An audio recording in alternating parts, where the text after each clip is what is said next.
Welcome to The Next. I'm your host, Rob Grant, and when you're struggling to find the right job or even just the right direction, it doesn't have to have anything to do with any of this stuff, but just in life, it seems like when you are trying to accomplish something, everybody all of a sudden becomes a guru in whatever it is you're trying to accomplish. So most people mean well, right? Some of them, either consciously or subconsciously, may not mean the best. A lot of them, all of them are coming from their perspective and projecting, and some just need you to do things the way that they think you should be so they can feel right about themselves. So, how do you know whose advice to take and who to quietly thank and completely ignore? That's what we're talking about today on The Next. Have you ever noticed that when you're struggling, which for job seekers is a whole ton of the time, all of a sudden just career coaches seem to be popping up everywhere? LinkedIn is full of people who all know exactly what to do, and they're happy to tell you. You should do this. Don't post that. Don't be too vulnerable. Don't be too professional. Don't be too XYZ whatever. I did, this thing for so long and it worked. I heard about somebody who did this. This person says that you should do things this way. There's so much stuff out there, right? And sometimes it's coming from genuine desire to help, and sometimes it is coming from genuine stuff that worked, even if it only worked one time, possibly. And sometimes it's just ego. Hey, I can talk about this thing, and there it is. Something I need to make sure that I avoid at all costs, right? But either way, if you're not careful, you'll end up second-guessing your own instincts, and that is the most dangerous thing. Because when you're hunting for a job, it's hard enough to trust yourself because of how difficult things are. So today we're going to break this down a little bit. So we're just going to do 3 simple filters or ways of looking at things that can help you to know what advice to take and what advice to throw and where to take maybe a smidgen of the advice that can be helpful for you. Because there's some advice that can be really good. There's advice that is good in general. There's advice that is good for you, and there's advice that is good for somebody else. And then, of course, there's advice that just crap. So, point number 1, listen to people who have the fruit, not just the opinions. This is kind of a pain on the internet because we can all look really cool, right? It's very easy to do things. You hear about this, right? The influencer bros, who will rent a Lamborghini and go park out in front of a big house. Or my favorite one is people walking down beaches. It's like you own the beach or something. If I'm on a beach, I'm automatically an authority on something, right? So you've seen the videos, you've heard the advice, you've seen the photos, right? But if somebody's giving you career advice, if somebody's giving you advice, period, but if you're looking for a job, check out their results. Find out how well this is actually working in the real world. Do they have this is the tough part, right? On the internet, we can look like anything. Do whatever you can to vet them, right? Do they have the kind of life? Do they have the lifestyle? Do they have the balance? Do they have the peace? And do they have the it's got to be said, right? Do they have the income to back it up? And did the income come out of being right about the things they're talking about? This is a big deal. Make sure you know your source. Make sure you know whether or not they can be trusted, right?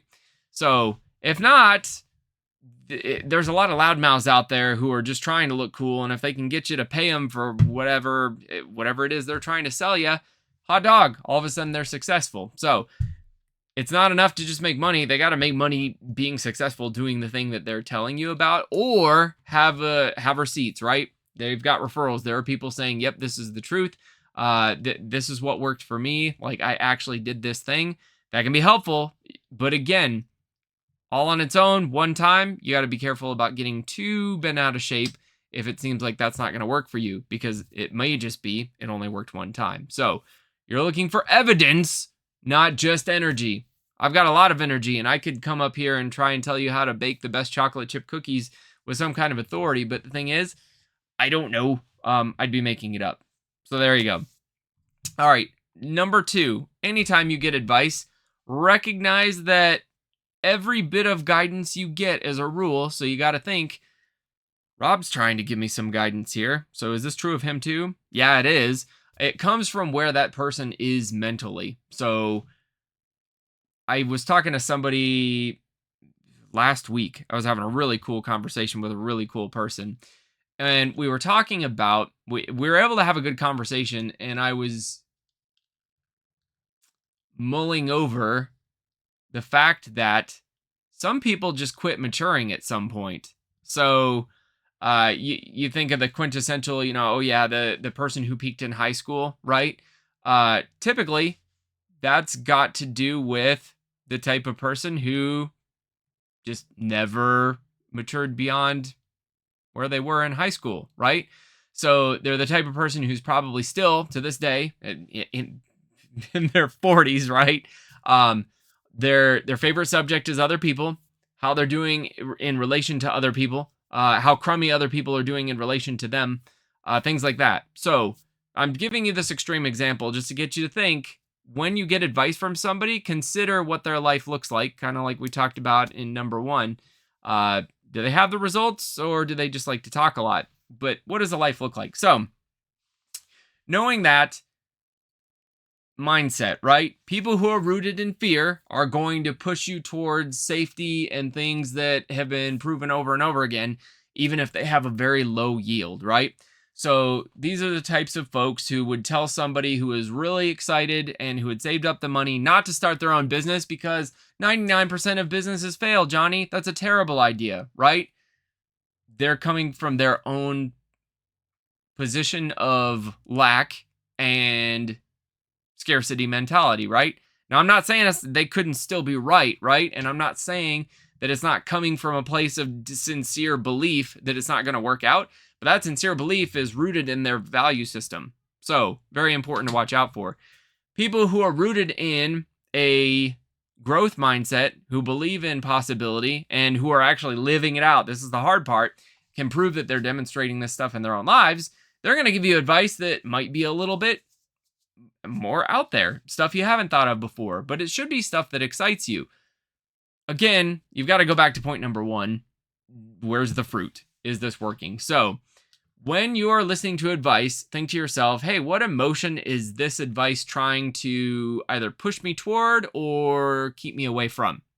So advice always comes through somebody's personal values and state of mind, okay? And level of maturity.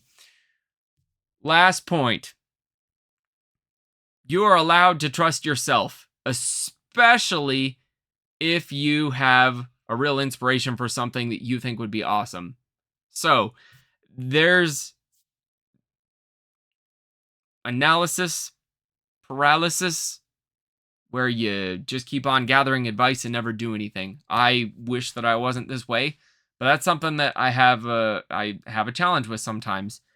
If you get a spark of genius, something pops into your head that you're just really excited about and you think is cool, go for it. Just do it. What's the worst thing that could happen?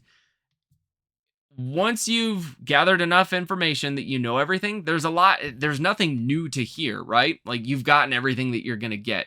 Nobody else has your specific makeup. Nobody else has your specific dream. Nobody else has your specific way of going about things.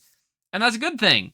So take the good advice that you can, filter it through what it is to be you. And if you've got a crazy idea, give it a shot. That might just be the thing. And then you'll be the person on LinkedIn saying, oh my gosh, I did this thing and it worked. And you'll have the receipts to prove it. And maybe it won't work for anybody else because they're not you. They are not wired the same way as you. They wouldn't deliver the same way as you, right? They're not so hyped up about this thing that they have the gusto and the motivation to keep it going and see it through. All right, that's okay. But the punchline is, if you do, go for it. The worst that can happen is you find out it doesn't work. You're no farther behind necessarily than you were. So if you're going to do it, you can always try it in something that's lower stakes if you're worried about it. Hey, I really want this job. Obviously, all of these are ticking clocks. Hey, I'm going to try it on this other thing first and see if it works. As much as you can tell. But we all know we're throwing a bunch of applications out into black holes. May or may not work out, regardless of how great your stuff is. might as well have some fun with it when you can. So, to wrap this thing all up, most people giving advice mean well, as a rule. Your story, your timing, your calling, your motivation, your makeup are not one size fits all. So nothing is going to fit you perfectly. So listen, but don't hand over control to somebody else just because it sounds like they know better. The job market is a mess. It's not always going to show up the way that we want to. That doesn't mean that we can't show up the way that we want to, the way that we feel is best, right? And taking those things that are the best from everybody that is actually producing fruit and combining them with what's awesome about us is the number one way, at least to feel great about ourselves. And if that can attract the type of work we want to do, imagine how fulfilling it's going to be to go work at some place where we are fully and completely ourselves from the get-go. I know, Rob with starry eyes. So that's what I have to say for today. I'm Rob Grant. This is The Next, where we prove that there is still power in being your individual, unique, awesome self, and that pursuing work that matters in a place where you really belong in a way that you can make a difference that you can feel and see is worth it, and that you're worth it too. Thanks so much for tuning in. If this has helped you tune out some of the noise to bring you a little bit of inspiration to trust yourself, please share it with somebody else, or if you know somebody else who could use this message, share the podcast with them. I would love the opportunity to bring some light to some more people. Thanks so much again. I'll see you next time.